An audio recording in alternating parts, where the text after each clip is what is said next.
আসসালামু আলাইকুম রহমতুল্লাহি ও বারাকাতু।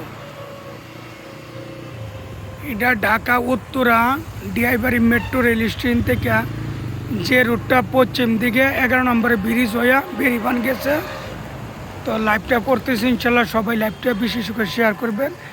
এটা একটা গাড়ির শোরুম, কেন বিভিন্ন ধরনের মডেলের গাড়ি আছে।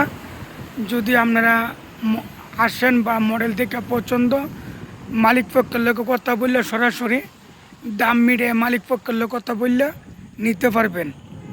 তাহলে লাইভটা করতেছে, ইনশাল্লাহ সবাই লাইভটা বিশেষ করে শেয়ার করবেন, ফলো করবেন, কমেন্ট করবেন। তো আপনি আসতে পারেন, মালিক পক্ষের লোকের সরাসরি কথা বললে, গাড়ির মডেল পছন্দ হইলে গাড়ির মালিকের সাথে দাম দর বিড়ে গাড়ি এখান থেকে নিতে সংগ্রহ করতে পারেন। তো ইয়ান ওই লাইভটা শেষ করতেছে। আসসালামু আলাইকুম ওয়া রাহমাতুল্লাহি ওয়া বারাকাতুহু।